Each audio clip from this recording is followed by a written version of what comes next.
샬롬. 오늘도 주의 평안이 여러분의 삶 가운데 충만하시기를 진심으로 축복합니다.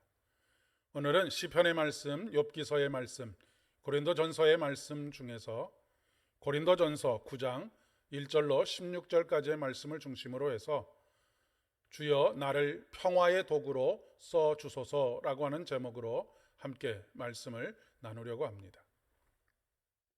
오늘 우리에게 주시는 하나님의 말씀은 고린도전서 9장 1절로 16절까지의 말씀 중에서 12절로 15절까지의 말씀만 함께 봉독하겠습니다.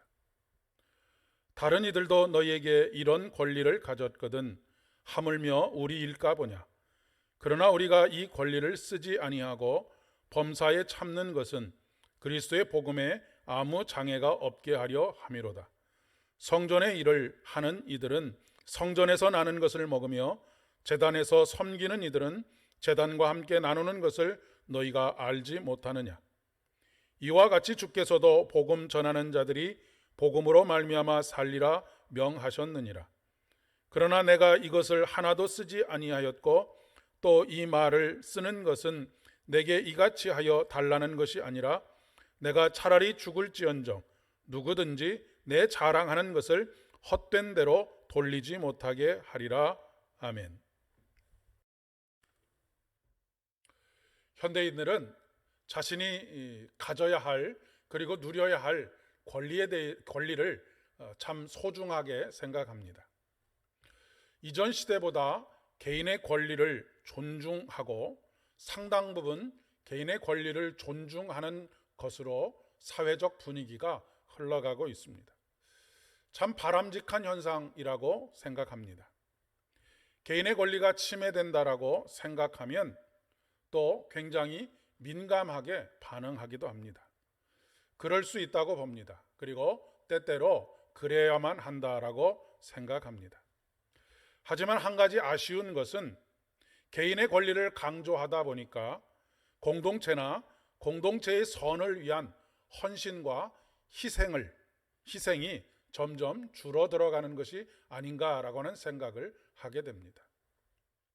코로나19의 상황 속에서 개인의 권리를 주장하는 그런 목소리들이 끊임없이 계속되고 있는 것뿐만 아니라 교회가 예배와 관련하여서 교회가 당연히 누려야 할 권리를 주장하는 일에만 너무 목소리를 키워가는 것은 아닌가라고 하는 생각이 듭니다. 신앙의 영역에서도 마찬가지죠. 요즘 교회의 선택 기준은 내가 이 교회를 통해서 무슨 유익을 얼마나 얻을 수 있을까가 기준이 되는 경우들이 대부분입니다. 물론 나쁘다고만 할 수는 없습니다. 희생은 강요할 수 있는 것이 아니기 때문에 그렇습니다. 또한 희생이 당연한 것도 아닙니다. 그러나 복음의 깊은 차원에 들어가게 되면 좀 달라집니다. 강요된 희생이 아니라 의무로서의 희생이 아니라 자발적 종의 삶을 살아가게 되기 때문에 그렇습니다. 그 출발은 하늘 영광을 버리고 이 땅에 오셔서 친히 사람이 되신 인간이 되신 예수님으로부터 시작이 됩니다. 하나님이 사람이 되신 것입니다. 적당히 높은 곳에 있던 사람이 잠시 그 자리에서 내려온 것 정도가 아닙니다. 창조주와 피조물의 관계에서 창조주 하나님께서 피조물이 되신 것입니다. 그리고 십자가를 짊어지셨습니다. 누구의 강요 때문이 아닙니다. 당위적으로 이렇게 해야만 한다라고 하는 요구들이 있었기 때문도 아닙니다. 사랑 때문이고 그분의 은혜로우심과 자비로우심과 긍휼이 풍성하시기 때문입니다.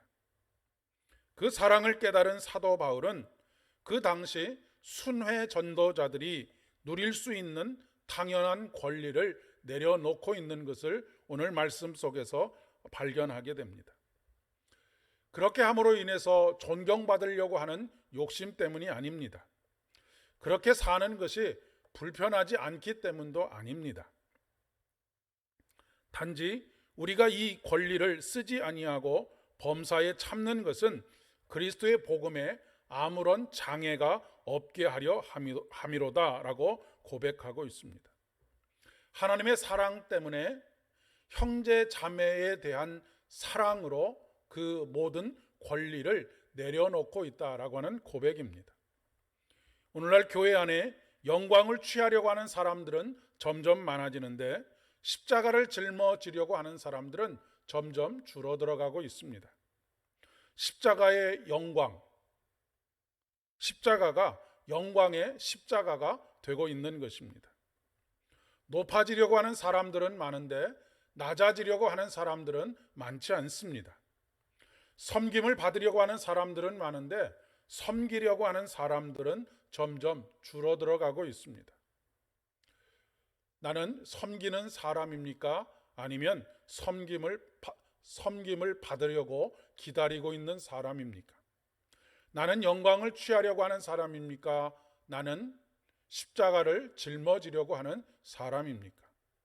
오늘 하루 이 질문에 대한 대답을 찾으시는 하루가 되실 수 있기를 바라고, 그 안에서 복음의 진정한 의미가 무엇인지를 새삼 깨닫게 되어지는, 발견하게 되어지는 우리가 되기를 진심으로 소망합니다. 함께 기도드리겠습니다. 주여, 나를 평화의 도구로 써 주소서. 미움이 있는 곳에 사랑을, 상처가 있는 곳에 용서를, 분열이 있는 곳에 일치를, 의혹이 있는 곳에 믿음을 심게 하소서. 위로받기보다는 위로하고, 이해받기보다는 이해하며, 사랑받기보다는 사랑하며 주님을 온전히 믿음으로 영생을 얻기 때문이니 주여, 나를 평화의 도구로 써 주소서. 아멘. 오늘도 온전히 주님을 닮아가는 복된 하루 되시기를 진심으로 축복합니다.